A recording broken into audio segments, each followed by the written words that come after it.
अगर आपने इस सीरीज का पहला पार्ट देखा है तो अब तक आप समझ चुके होंगे कि समय रैना की सबसे बड़ी ताकत उसके जोक्स नहीं, उसकी थिंकिंग प्रोसेस है। हमने जाना था कि समय रैना रूम को कैसे रीड करता है, लेकिन अब सवाल है कि वो उस इंफॉर्मेशन को कुछ ही सेकंड्स में फनी कैसे बना देता है। आइए उसके कॉमेडी इंजन को डिकोड करते हैं। अगर आपने ध्यान से देखा होगा तो समय रैना की सबसे बड़ी ताकत उसका सेंस ऑफ ह्यूमर नहीं है, बल्कि उसका सेंस ऑफ टाइमिंग है। क्योंकि फनी होना और सही समय पर फनी होना दोनों बिल्कुल अलग अलग स्किल है। यही वजह है कि कई कॉमेडियंस वही जो किसी दूसरे स्टेज पर बोले तो शायद उतनी हंसी ना आए, लेकिन समय एक साधारण सिचुएशन को भी वायरल मोमेंट बना देता है। सवाल है कैसे? तो इसका जवाब छिपा है उसकी कॉमेडी प्रोसेस में। ज्यादातर लोग सोचते हैं कॉमेडी का मतलब है सेटअप और पंचलाइन, लेकिन समय का फॉर्मूला इससे कहीं ज्यादा बड़ा है। उसका ब्रेन लगभग हर सिचुएशन को 5 स्टेप में फॉलो करता है।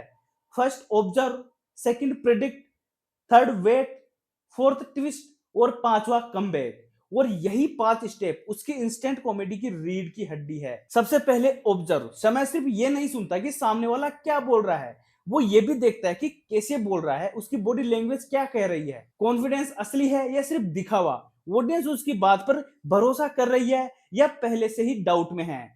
यही छोटी छोटी डिटेल आगे चलकर जोक का रॉ मटेरियल बनती है। दूसरी स्टेप है प्रिडिक्शन। अब समय अंदाजा लगाता है कि ऑडियंस अगले कुछ सेकंड्स में क्या सोच रही होगी। अगर कंटेस्टेंट बहुत ज्यादा ओवर कॉन्फिडेंट है तो ऑडियंस पहले से ही एक्सपेक्ट लगाती है कि शायद अब ये फेल होगा या कुछ गलत करेगा। और अगर कंटेस्टेंट बहुत ज्यादा नर्वस है तो ऑडियंस उसे सपोर्ट करने लगती है। समय पहले ऑडियंस के दिमाग में बनने वाली स्टोरी को समझता है, फिर उसी स्टोरी का एंडिंग बदल देता है, और यहीं से पैदा होती है उसकी असली कॉमेडी।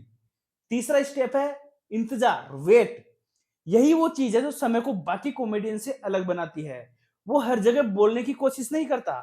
कई बार वो जानबूझकर कुछ सेकंड्स चुप रहता है, क्योंकि उसे पता है कि अगर ऑडियंस पहले सिचुएशन को फील करेगी तो पंच लाइन्स का इंपैक्ट बहुत ज्यादा बढ़ जाएगा। कॉमेडी में इसे टाइमिंग कहते हैं, और टाइमिंग सिर्फ तेज बोलने से नहीं, सही समय पर रुकने से भी बनती है। अब चौथा स्टेप है ट्विस्ट। जैसे ही ऑडियंस को लगता है कि अब आगे क्या होने वाला है, समय उनकी एक्सपेक्टेशंस को तोड़ देता है।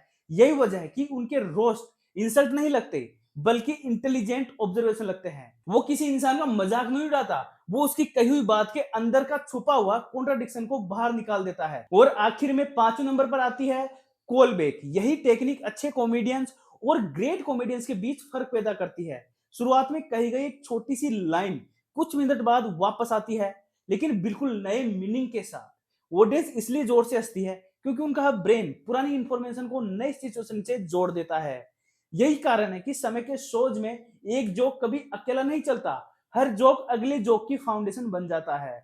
और शायद यही वजह है कि समय रैना की कॉमेडी लिखी हुई कम और लाइव क्रिएट की हुई ज्यादा महसूस होती है, लेकिन यही कहानी और दिलचस्प हो जाती है। क्योंकि अगर उसकी सबसे बड़ी ताकत सिर्फ इंस्टेंट थिंकिंग होती तो वो एक बेहतरीन स्टैंड अप कॉमेडियन बनता। फिर इंडियाज गोट लेटेंट इंटरनेट का सबसे वायरल कॉमेडी फॉर्मेट कैसे बन गया? आखिर उस शो में ऐसा क्या डिजाइन किया गया है जो लगभग उसका हर एपिसोड से दर्जनों वायरल क्लिप्स पैदा होती है? लेकिन इस सवाल का जवाब एक अलग वीडियो मांगता है। अगले पार्ट में हम इंडियाज गोट लेटेंट का पूरी साइकोलॉजी मॉडल रिवर्स इंजीनियरिंग करेंगे, इसलिए चैनल को अभी सब्सक्राइब करके रख लेना। बाकी आपका और कोई ओपिनियन है तो कमेंट बॉक्स में बता सकते हैं।